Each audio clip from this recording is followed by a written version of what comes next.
ಅಮರಶಿಲ್ಪಿ ಜಕಣಾಚಾರಿಯವರ ಶಿಲ್ಪ ಕೆತ್ತನೆಗಳು ನಿಬ್ಬೆರಗೊಳಿಸುತ್ತವೆ. ಅಗಾಧ ಜ್ಞಾನ ಹಾಗೂ ದೃಷ್ಟಿಯನ್ನು ಶಿಲ್ಪರೂಪಗೊಳಿಸಿದ ಅವರ ಕಲೆ ಅಜರಾಮರವಾಗಿರುವಂತದ್ದು ಎಂದು ತಹಸೀಲ್ದಾರ್ ಸುರೇಶ್ ವರ್ಮಾ ಅಭಿಪ್ರಾಯಪಟ್ಟರು. ನಗರದ ಸಿದ್ದರಾಮ ಜಂಬಲ್ದಿನ್ನಿ ರಂಗಮಂದಿರದಲ್ಲಿ ಜಿಲ್ಲಾಡಳಿತ, ಜಿಲ್ಲಾ ಪಂಚಾಯತ್, ಮಹಾನಗರ ಪಾಲಿಕೆ ಹಾಗೂ ಕನ್ನಡ ಮತ್ತು ಸಂಸ್ಕೃತಿ ಇಲಾಖೆಗಳ ಸಂಯುಕ್ತಾಶ್ರಯದಲ್ಲಿ ಶನಿವಾರ ಹಮ್ಮಿಕೊಂಡಿದ್ದ ವಿಶ್ವಕರ್ಮ ಅಮರಶಿಲ್ಪಿ ಜಕಣಾಚಾರಿ ಸಂಸ್ಮರಣಾ ದಿನಾಚರಣೆಯನ್ನು ದೀಪ ಬೆಳಗಿಸುವುದರ ಮೂಲಕ ಉದ್ಘಾಟಿಸಿ ಮಾತನಾಡಿದರು. ವಾಸ್ತುಶಿಲ್ಪ ಹಾಗೂ ಶಿಲ್ಪಕಲೆಯನ್ನು ದೈವತ್ವಕ್ಕೇರಿಸಿದ ಕೀರ್ತಿ ಜಕಣಾಚಾರಿಯವರಿಗೆ ಸಲ್ಲುತ್ತದೆ ಎಂದರು. ಭಕ್ತಿ ಭಾವದಿಂದ ಪೂಜೆಯಲ್ಲಿ ಪಾಲ್ಗೊಳ್ಳಬೇಕಾಗಿ ಕೋರ್ಕೊಳ್ಳಲಾಗಿದೆ. ಜಕಣಾಚಾರ್ಯವರಿಗೆ ಅಮರಶಿಲ್ಪಿ ಜಕಣಾಚಾರ್ಯರಿಗೆ ಅಮರಶಿಲ್ಪಿ ಜಕಣಾಚಾರ್ಯವರಿಗೆ ವಿಶ್ವಕರ್ಮ ಅಮರಶಿಲ್ಪಿ ಜಕಣಾಚಾರ್ಯವರಿಗೆ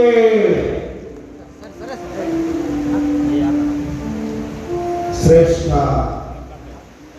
ಅಮರಶಿಲ್ಪಿ ಬೇಲೂರು ಹಳೆಬೀಡು ಸೋಮನಾಥ ದೇವಾಲಯದಲ್ಲಿ ಕಲ್ಲಿನಲ್ಲಿ ಜೀವವನ್ನು ತುಂಬಿ ಜಗತ್ತಿಗೆ ಪ್ರಸಿದ್ಧಿಯನ್ನು ನೀಡಿದಂಥ ಮಹಾಚೇತನ ನಮ್ಮನ್ನೆಲ್ಲರ ಚೈತನ್ಯ ಅಮರಶಿಲ್ಪಿ ಜಕಣಾಚಾರ್ಯವರ ಸಂಸ್ಕಾರ ಉಪನ್ಯಾಸಕರು,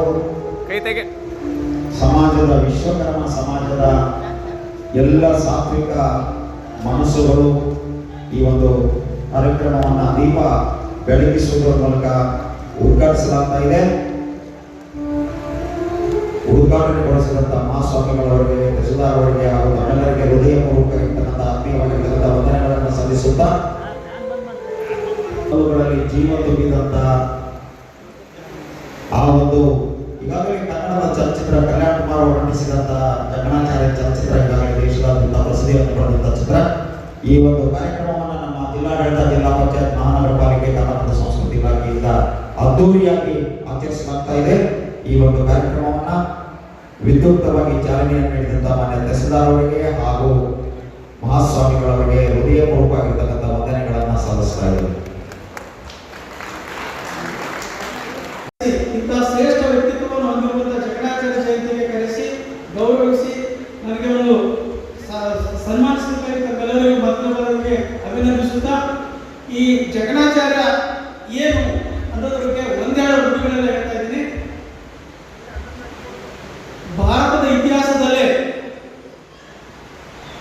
ವಾಸ್ತುಶಿಲ್ಪ ಕಲೆಗೆ ಒಂದು ಶ್ರೇಷ್ಠ ಸಾಧನೆ ಮಾಡುವುದನ್ನು ತೋರಿಸಿಕೊಟ್ಟವರೇ ಜಕಣಾಚಾರ್ಯ. ಇವತ್ತು ಜಕಣಾಚಾರ್ಯರ ಕಾಲಾವಕಾಶ ಯಾವುದೇ ಬರೋದಿಲ್ಲ. ಇಂದು ಮತ್ತು ಮುಂದೆ ಜಕಣಾಚಾರ್ಯರ ಶಿಲ್ಪಕಲೆಯನ್ನು ಅದು ಅಮರವಾಗಿ ಈ ಜಗತ್ತಿನವರೆಗೂ ಅಲ್ಲಿವರೆಗೂ ಜಕಣಾಚಾರ್ಯರ ಹೆಸರು ಅಂತ ಶಿಲ್ಪಕಲೆಯನ್ನು ಆ ಕಲೆಯಲ್ಲಿ ರೂಪಿಸಿಕೊಂಡಂತ ಮಹಾನ್ ಮೇಧಾವಿ. ಇವತ್ತವರು ದೈವ ಸ್ವರೂಪವನ್ನು ಪಡೆದಂತ ಜಕಣಾಚಾರ್ಯರು. ಹಾಗಾಗಿ ಅವರನ್ನ ಅಮರ ಶಿಲ್ಪಿ ಜಕಣಾಚಾರ್ಯ. ಇವತ್ತು ಗೊತ್ತಿರಬೇಕು, ಒಬ್ಬ ವ್ಯಕ್ತಿ ಅಂತ ಕಲೆಯನ್ನು ಯಾವ ರೂಪದಲ್ಲಿ ಅಡಗಿರ್ತದೆ. ಇವತ್ತು ನಾವು ಏನೋ ಒಂದು ತೆರೆ ಒಳಗಿದ್ದನ್ನ ಪೇಸ್ ಮೇಲೆ ಗೀಸಲಿಕ್ಕೆ ಒದ್ದಾಡ್ತಾ ಇರ್ತೀವಿ.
ಶಿಲ್ಪಕಲೆಗಳನ್ನ ಅಧ್ಯಯನ ಮಾಡ್ತಾರೆ. ಅವರವರ ಪಾಂಡಿತ್ಯ ಕಲೆಯನ್ನ ಅವರ ದೂರದೃಷ್ಟಿಯನ್ನ ಈ ಕಲೆಗಳಲ್ಲಿ ಯಾವ ತರ ಕಲ್ಲಿನಲ್ಲಿ ರೂಪಿಸಿದ್ದಾರೆ ಅನ್ನೋದಕ್ಕೆ. ಹಾಗಾಗಿ ಇವತ್ತು ಕಲ್ಲಿಗಳಿಗೆ ಮೂರ್ತಿ ಮಾಡಿ ರೂಪಿಸುವಂತ ಕೆಲಸ ಮಾಡಿದ್ದು ಅಮರ ಶಿಲ್ಪಿ ಜಕಣಾಚಾರ್ಯರು. ಇಂಥ ಕಲಾವಿದರಿಂದ ಪ್ರೇರಣೆಗೊಂಡಂತ ನಾವುಗಳು, ಅದು ವಿಶ್ವ ಧರ್ಮ ಸಮಾಜದ ಒಂದು ಶ್ರೇಷ್ಠ ಆಡಳಿತ ದೈವ, ಅದು ಹೆಮ್ಮೆ ಪಡಬೇಕು.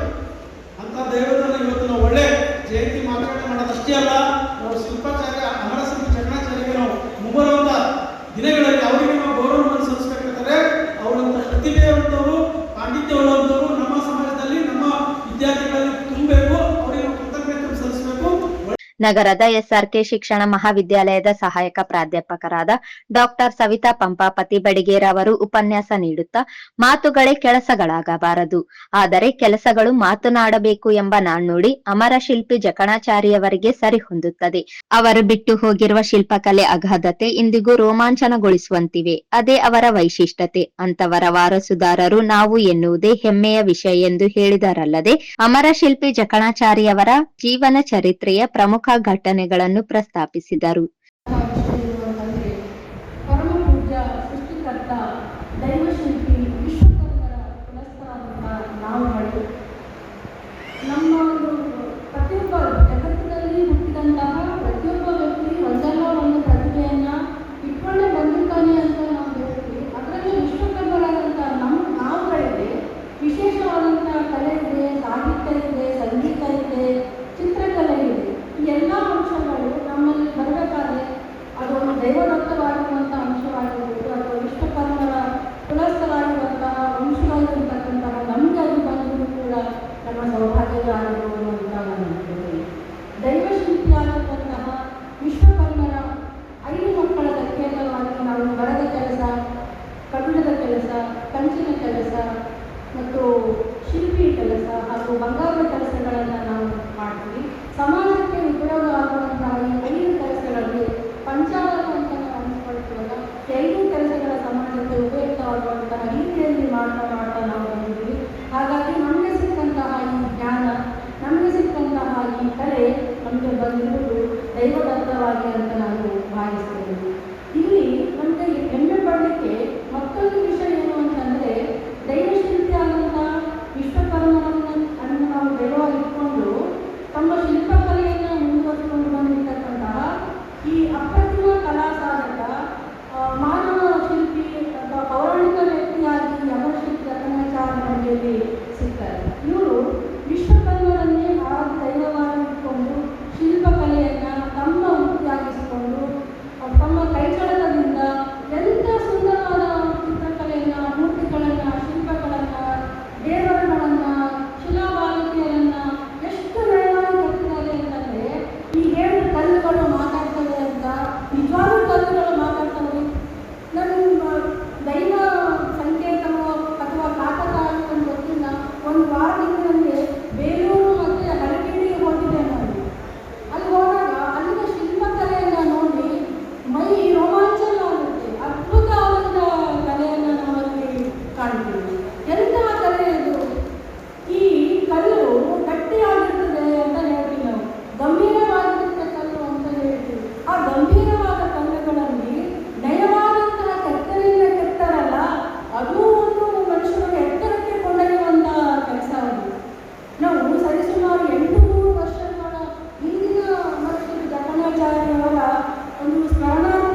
ಸಮಾಜದ ಜಿಲ್ಲಾಧ್ಯಕ್ಷ ಬ್ರಹ್ಮಗಣೇಶ ಮಾತನಾಡಿದರು. ಜವಳಗೇರ ವಿಶ್ವಕರ್ಮ ಮಠದ ಶ್ರೀ ಸೂರ್ಯನಾರಾಯಣ ಸ್ವಾಮೀಜಿ ಆಶೀರ್ವಚನ ನೀಡಿ ಸಮಾಜದ ಒಗ್ಗಟ್ಟಿಗೆ ಕರೆ ನೀಡಿದರಲ್ಲದೆ ಕತೆ ಹೇಳುವುದು ಸಾಕು ಮಾಡಿ ಅಭಿವೃದ್ಧಿಯತ್ತ ಚಿಂತನೆ ಮಾಡಿ ಎಂದರು. ಮುಂದೆ ಏನು ಮಾಡಬೇಕಾಗಿದೆ, ದೇವರ ಈ ಕಥೆಗಳನ್ನು ಕೇಳಿಕೊಂಡು ಜೀವನ ಮಾಡೋದು ಅಥವಾ ನಾವೇನಾದರೂ ಒಗ್ಗಟ್ಟಾಗಿ ಆ ಒಗ್ಗಟ್ಟಿನ ಶಕ್ತಿಯನ್ನು ಕೊಡ್ತಕ್ಕಂಥ ಕೆಲಸ ಮಾಡೋಣ. ಈ ಸುಮಾರು ಕಾರ್ಯಕ್ರಮಗಳಲ್ಲಿ ಕೆಲಸ ಮಾಡಿದ್ದಾರೆ, ವಿಶ್ವಕರ್ಮ ಕೆಲಸ ಮಾಡಿದರೆ, ಮನೆಗಳನ್ನು ನಾವು ಕಟ್ಟಿದ್ದೀವಿ, ಮಂದಿರವನ್ನು ನಾವು ಕಟ್ಟಿದ್ದೀವಿ, ಎಲ್ಲವನ್ನು ನಾವು ಕಟ್ಟಿದ್ದೀವಿ ಅಂತ ದೇವರ ಭಾಷಣ ಆಗ್ತದೆ.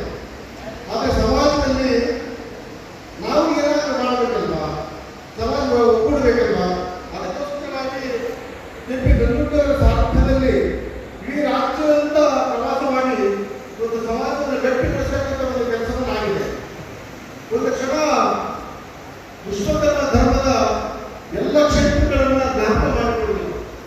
ಇಲ್ಲಿ ಇಲ್ಲಿಂದ ಪ್ರಾರಂಭ ಮಾಡೋಣ, ದೇವದುರ್ಗ ಮಠವನ್ನು ಜ್ಞಾಪಕ ಮಾಡಿಕೊಳ್ಳಿ, ಅದಕ್ಕೆ ಮುಂದೆ ಹೋದಾಗ ಕಿಂಕಣಿಯನ್ನು ಜ್ಞಾಪಕ ಮಾಡಿಕೊಳ್ಳಿ, ಮತ್ತೆ ಮುಂದೆ ಹೋದಾಗ ಯಾದಗಿರಿ ಮಠ ಬರುತ್ತೆ, ಆನಂತರ ಶಾಪುರ ಬರುತ್ತೆ, ಈ ಬಿಜಾಪುರ ಬಂದಾಗ 3 ಸಾವಿರ ಮಠಗಳು ಬರ್ತವು, ಆನಂತರ ಮುಂದೆ ಹೋದಾಗ ಪ್ರಜ್ಞಾನ ಸಿದ್ಧಲಿಂಗ ಮಹಾರಾಜರ ಮಠ ಬರುತ್ತೆ, ಅದೇ ರೀತಿ ಮುಂದೆ ಹೋದಾಗ ವಿಶ್ವಕರ್ಮ ಏಕಲಿಂಗಿ ಮಠ ಬರುತ್ತೆ, ಹುಬ್ಬಳ್ಳಿಯಲ್ಲಿ ಚಂದ್ರಶೇಖರ ಸ್ವಾಮೀಜಿಯವರ ಮಠಗಳು ಬರುತ್ತೆ, ಹಾಗೆ ಮುಂದೆ ಹೋದಾಗ ಅರೆಮಾದರಲ್ಲಿ ಹಾಸನ ಜಿಲ್ಲೆಯ ಅರೆಮಾದರ ಮಠಗಳು ಬರುತ್ತೆ. ಎಲ್ಲವನ್ನು ನೋಡ್ಕೊಂಡು ಬಂದಿದ್ದೀವಿ. ನೀವು ಬಾಬಾಕ್ರಿ ಮಠಗಳನ್ನು ನೋಡಿ, ಚಿಕ್ಕದೂರು ಸಿದ್ದಪ್ಪಾಜಿ ಮಠಗಳನ್ನು ನೋಡಿ, ಎಲ್ಲ ಮಠಗಳನ್ನು ನೋಡಿ ಆ ಮಠಗಳ ಪರಿಸ್ಥಿತಿ ಏನಾಗಿದೆ ಇವತ್ತು, ಆ ಮಠಗಳು ಯಾಕೆ ಸಮಾಜದ ಮುಖ್ಯವಾಗಿ ಆ ನಿಟ್ಟಿನಲ್ಲಿ ಸಮಾಜದ ಏನಾದರೂ ತೊಂದರೆ ಇದೆಯೋ ಅಥವಾ ಶಾಪವಿದೆ ಅಂತಕ್ಕಂಥ ಒಂದು ಮಾತು ಇದೆಯಲ್ಲ, ಆ ಶಾಪಕ್ಕೋಸ್ಕರ ಈ ರೀತಿ ಆಗ್ತಾ ಇದೆಯೋ ಅನ್ನೋದನ್ನು ನಾವು ಚಿಂತನೆ ಮಾಡಬೇಕಲ್ಲ. ಈ ಭಾಷಣ ಮಾಡೋದು, ವೇದಿಕೆಯನ್ನು ಮಾಡೋದು ಸಾಕಾಗಿದೆ. ಇದು ಮುಂದೆ ಅಭಿವೃದ್ಧಿಯತ್ತ ಸಮಾಜ ಹೋಗಬೇಕಾಗಿದೆ. ಅಭಿವೃದ್ಧಿಗೆ ಸಮಾಜ ಹೋಗಬೇಕಾದ್ರೆ ಸನ್ಮಾನ್ಯ KP ಚಂದ್ರಶೇಖರ್ ಆಲೋಚನೆಗೆ ಕುಲಶಾಸ್ತ್ರ ಅಧ್ಯಯನ, ಆ ಕುಲಶಾಸ್ತ್ರ ಅಧ್ಯಯನಕ್ಕೆ ಎಲ್ಲರೂ ಹೆಸರಿಟ್ಟು ನಿಮ್ಮ ಮನೆಗೆ ಬಂದತಕ್ಕಂಥ ಸಂದರ್ಭದಲ್ಲಿ ನೀವು ಇನ್ನೊಂದು ಸಾರಿ ಎಲ್ಲ ಮಾಹಿತಿಯನ್ನು ಕೊಟ್ಟು ಸಮಾಜವನ್ನು ಗಟ್ಟಿಗೊಳಿಸತಕ್ಕಂಥ ಕೆಲಸವನ್ನು ಮಾಡೋಣ. ಗಟ್ಟಿಗೊಳಿಸ ಕೆಲಸ ಮಾಡುವ ಶಕ್ತಿಯನ್ನು, ಸಾಮರ್ಥ್ಯವನ್ನು ವಿಶ್ವಕರ್ಮ ಪರಮಾತ್ಮ ಜಗತ್ತಿನ ವಿಜ್ಞಾನ ಭಾಷೆಗಳಿಂದ ಒಂದು ದಯಪಾಲಿಸಲೆಂದು ಅನಂತ ಭಕ್ತಿಯಿಂದ ಪ್ರಾರ್ಥನೆ ಮಾಡ್ತಾ ತುಂಬುವುದು ಹಾರಿಸುತ್ತೇವೆ. ಪ್ರಭಾ ಕಂಬಾರ ನಾಡಗೀತೆ ಹಾಡಿದರು. ರಾಮು ಗಾಣದಾಳ ಸ್ವಾಗತಿಸಿದರು. ಮುರಳೀಧರ್ ಕುಲಕರ್ಣಿ ನಿರೂಪಿಸಿದರು. ಇದೇ ಸಂದರ್ಭದಲ್ಲಿ 24 ಜನ ಸಮಾಜದ ಸಾಧಕರಿಗೆ ಸನ್ಮಾನಿಸಿ ಗೌರವಿಸಲಾಯಿತು.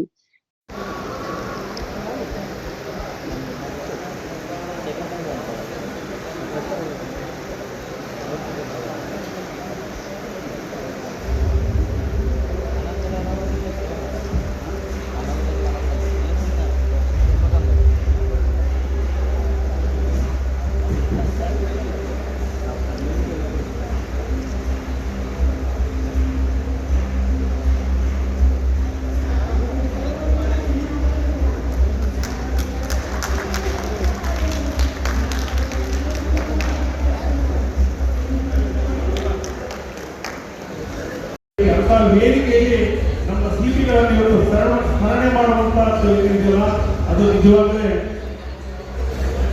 ಅದಕ್ಕಂತ ಪೂರ್ವದಲ್ಲಿ ನಮ್ಮ ಸಮಾಜದಲ್ಲಿ ವಿಶೇಷವಾಗಿ ಅಮರ್ಸಿಕೊಂಡು ಕೆಲವು ತುಣುಕುಗಳನ್ನು ನೆಚ್ಚಿಕೊಂಡಿರುವಂತಹ ಇವತ್ತು ನಮ್ಮ ರಾಯಚೂರಿನ ಅತ್ಯಂತ ದಕ್ಷ ಕ್ರಿಯಾಶೀಲ ಅಧಿಕಾರಿಗಳಾಗಿರುವಂತಹ ನಮ್ಮ ಸುರೇಶ್ ವರ್ಮ ಸರ್ ಅವರು ನಿಜವಾಗಲೂ ಕಾರ್ಯಕ್ರಮ ಸ್ಟಾರ್ಟ್ ಆಗೋದ್ರಿಂದ ಈ ಒಂದು ಸನ್ಮಾನ ಆಗುವುದಾಗಿದ್ದಾರೆ. ಅವರಿಗೆ ಜೋರಾದ ಚಪ್ಪಾಳೆ ಮುಖಾಂತರ ನಾವು ಗೌರವ ಧನ್ಯವಾದಗಳನ್ನು ತಿಳಿಸ್ತಾ ಇದ್ದೀವಿ. ಜೊತೆಗೆ ಇನ್ನೂ ಯಾರ್ಯಾರು ಬಂದಿಲ್ಲ ಸರ್, ಶೇಖರ್ ಸರ್ ಬನ್ನಿ ಸರ್, ಇಲ್ಲೇ ಬನ್ನಿ ಸರ್, ಇಲ್ಲೇ ಬನ್ನಿ. ಅವರು ನಮ್ಮ ಸೂರ್ಯಕಾಂತ ಸಾಹೇಬರು ಬರಕಲಕ ಅವರು ಟೀಚರ್ಸ್, ನಿವೃತ್ತ ಚಿತ್ರಕಲಾ ಶಿಕ್ಷಕರು. ಡಾಕ್ಟರ್ ಸೂರ್ಯಕಾಂತ ಸರ್ ಅವರು ಅವರನ್ನು ನೋಡಿ ಕಾಲು ಬಂದಿದ್ದಾರೆ ಬಸ್ ಸ್ಟ್ಯಾಂಡ್ ಹತ್ರ, ಅಂದ್ರೆ ಅವ್ರ ಶಿಕ್ಷಕರು ಅಂಥವರು ಇವತ್ತು ನಮ್ಮ ಸಮಾಜದಲ್ಲಿ ಕೊಟ್ಟಿದ್ದಾರೆ. ಅವರನ್ನು ನಾವು ಗೌರವ ಸಮರ್ಪಿಸಬೇಕು. ಅವರು ಸಾಹಿತಿಗಳ ಚಿತ್ರಕಲಾವಿದರು, ಸಾಹಿತಿಗಳು. ವೇದಿಕೆಯ ಮೇಲೆ ಕನ್ನಡ ಮತ್ತು ಸಂಸ್ಕೃತಿ ಇಲಾಖೆಯ ಸಹಾಯಕ ನಿರ್ದೇಶಕಿ ಉತ್ತರಾದೇವಿ, ನಾಗರಾಜ್ ಪತ್ತಾರ್ ಸೇರಿದಂತೆ ಸಮಾಜದ ಹಿರಿಯರು ಉಪಸ್ಥಿತರಿದ್ದರು. ಇದಕ್ಕೂ ಮುನ್ನ ನಡೆದ ಮೆರವಣಿಗೆಗೆ ನಗರ ಶಾಸಕ ಡಾಕ್ಟರ್ ಶಿವರಾಜ್ ಪಾಟೀಲ್ ಚಾಲನೆ ನೀಡಿದರು. ಎಷ್ಟು ನಿಷ್ಠೆ ಹೊಂದಿದ್ರು ಅಂದ್ರೆ, ತಮ್ಮ ಮಗ ಡಕಣಾಚಾರ್ಯವರು ಏನೋ ತಪ್ಪು ಮಾಡಿದಾಗ ಅದು ತಪ್ಪಿರ್ಲಿಲ್ಲ, ಸತ್ಯ ಇತ್ತು. ಆವಾಗ ತಮ್ಮ ಕೈ ತಾವೇ ಕಡ್ಕೊಂಡ್ರು. ಆದಾಗ್ಯೂ ಆ ದೇವರ ಮಹಿಮೆಯಿಂದ ಅವರ ಕೈ ಪುನಃ ಅದೇ ಸ್ಥಿತಿಗೆ ಬಂದು ಮರಳುವಂತ ಒಂದು ಮಹಾನ್ ಶಕ್ತಿಯಾಗಿದ್ರು ಅವರು ಬಹುಶಃ ಇತಿಹಾಸಗಳು ಹೇಳುವಂತೆ ಅವರು ವ್ಯಕ್ತಿ ಆಗಿರಲಿಲ್ಲ, ಅದೊಂದು ತಂಡ, ಅದೊಂದು ಗ್ರೂಪ್ ಅಂತ ಹೇಳ್ತಾರೆ, ಮೈಥಿಕಲ್ ಸ್ಟಡೀಸ್ನಲ್ಲಿ ಹೇಳ್ತಾರೆ. ಹಾಗಾಗಿ ಇಂಥ ಮಹಾನ್ ವ್ಯಕ್ತಿ ನಮ್ಮ ಇತಿಹಾಸ. ಇವತ್ತು ಭಾರತ ಎಲ್ಲೇ ಕಲೆಗಳು ಮೂಡಿದಾಗ, ಕಲ್ಲಿನಲ್ಲಿ ಕಲೆಗಳು ಮೂಡಿದಾಗ ಭಾರತ ದೇಶ ನೆನಪಾಗ್ತದೆ ಇಡೀ ಜಗತ್ತಿಗೆ. ಇವತ್ತು ಬಹುಶಃ ನಾವು ಯುನೈಟೆಡ್ ಕಿಂಗ್ಡಮ್ ಲಂಡನ್ ಅಂತ ಹೇಳ್ತೀವಿ, ಮಹಾರಾಜರು ಹಿಂದಿನ ಕಾಲದಲ್ಲಿ ಇದ್ರು. ಇವತ್ತು ನಾವು ಆ ದೇಶಗಳಿಗೆ ಹೋದಾಗ, ಯುರೋಪ್ ದೇಶಗಳಿಗೆ ಹೋದಾಗ ನಮ್ಮ ಕಲೆ ಅಲ್ಲಿ ನೋಡಬಹುದು. ನಾವು ಬಹುಶಃ ಇಡೀ ಜಗತ್ತಿಗೆ ಇದನ್ನು ಪರಿಚಯಿಸಿದಂಥವ್ರು ಯಾರಾದರೂ ಇದ್ರೆ ಅದು ಭಾರತೀಯ ಮೂಲದವರು ಅಂತ ಹೇಳಿಕೆ ಬಯಸ್ತೇನೆ. ಅಂತ ಮಹಾನ್ ಕೀರ್ತಿ ಜಕಣಾಚಾರ್ಯರು ನಮ್ಮ ದೇಶಕ್ಕೆ ಕೊಟ್ಟಿದ್ದಾರೆ. ಅಂತ ಸಮಾಜದಲ್ಲಿ ಬೆಳೆದಂಥ ತಮಗೆಲ್ಲರೂ ತಾವೆಲ್ಲರೂ ಧನ್ಯರು. ಯಾಕೆಂದ್ರೆ ಇವತ್ತು ನಾವು ಯಾವುದ ಹೆಣ್ಣು ಸಿಂಗಾರ ಆದರೂ, ದೇವರು ಸಿಂಗಾರಗೊಂಡ್ರು, ದೇವರು ಮೂಡಿದ್ರು ಎಲ್ಲ ತಮ್ಮ ಕೈ ಚಳಕದಿಂದ ಅಂತ ಹೇಳ್ತೀನಿ. ಇವತ್ತು ಬಹುಶಃ ಆ ದೇವರನ್ನು ಕೆತ್ತುವಂತಹ ಸಮಯದಲ್ಲಿ ನೀವು ಎಷ್ಟು ಅದಕ್ಕೆ ಹೊಡೆದಿರ್ತೀರೋ ಅವೆಲ್ಲವೂ ದೇವರು ನಿಮಗೆ ಮಾಫ್ ಮಾಡ್ತಾನೆ. ಆ ಶಕ್ತಿ, ಆ ಮಾಫ್ ಮಾಡುವಂತ ಶಕ್ತಿ ಯಾರಿಗಾದ್ರೂ ಕೊಟ್ಟಿದ್ರೆ ಅದು ವಿಶ್ವಕರ್ಮ ಸಮಾಜದವರಿಗೆ ಕೊಟ್ಟಿದ್ದಾರೆ ಅನ್ನೋದು ತಪ್ಪಾಗುತ್ತೆ. ಹಾಗಾಗಿ ನೀವೆಲ್ಲರೂ ಧನ್ಯರು. ನಿಮ್ಮ ಸಮಾಜ ಚಿಕ್ಕದಿದ್ರು ಬಹಳ ಒಗ್ಗಟ್ಟಾಗಿರುವಂತ ಸಮಾಜ. ನೀವು ಪಾಪ ಇವತ್ತು ಕಾಳಮ್ಮ ದೇವಸ್ಥಾನ ಬಹಳ ದಿನದಿಂದ ತಾವು ಮಾಡ್ತಾ ಇದ್ದೀರಿ, ಪ್ರಯತ್ನ ಪಟ್ಟು ಒಂದು ಸ್ಥಿತಿಗೆ ತಂದಿದ್ದೀರಿ. ಬಹುಶಃ ನಿಮ್ಮೆಲ್ಲರ ಆಶೀರ್ವಾದ ಇದ್ರೆ ಮುಂದಿನ ದಿನದಲ್ಲಿ ಅದು ಕಂಪ್ಲೀಟ್ ಆಗಿ ಈಡೇರ್ತದೆ, ಅದರಲ್ಲಿ ಯಾವುದೇ ಅನುಮಾನ ಇಲ್ಲ ಅಂತ ಹೇಳಿಕೆ ಬಯಸ್ತೇನೆ. ಬಹುಶಃ ಬರುವಂತ ದಿನಗಳಲ್ಲಿ ಇಲ್ಲ, ನಿಮ್ಮ ಆಶೀರ್ವಾದ ನನ್ನ ಮೇಲೆ ಇದ್ರೆ 100% ಅದು ಇರ್ತದೆ. ಯಾಕಂದ್ರೆ ಕಾಳಮ್ಮ ದೇವಿ ಬಹಳ ಶಕ್ತಿಯುತವಾದಂತ ದೇವತೆ. ಈ ಅಮ್ಮ ಮನಸ್ಸು ಮಾಡಿದ್ರೆ ಬೇಕಾದ್ದು ಮಾಡಬಹುದು ಅಂತ ಶಕ್ತಿಯುತವಂತ ದೇವತೆ. ತನ್ನಗೆ ತಾನು ಕಷ್ಟ ಕೊಟ್ಕೊಳ್ಳಂಗಿಲ್ಲ.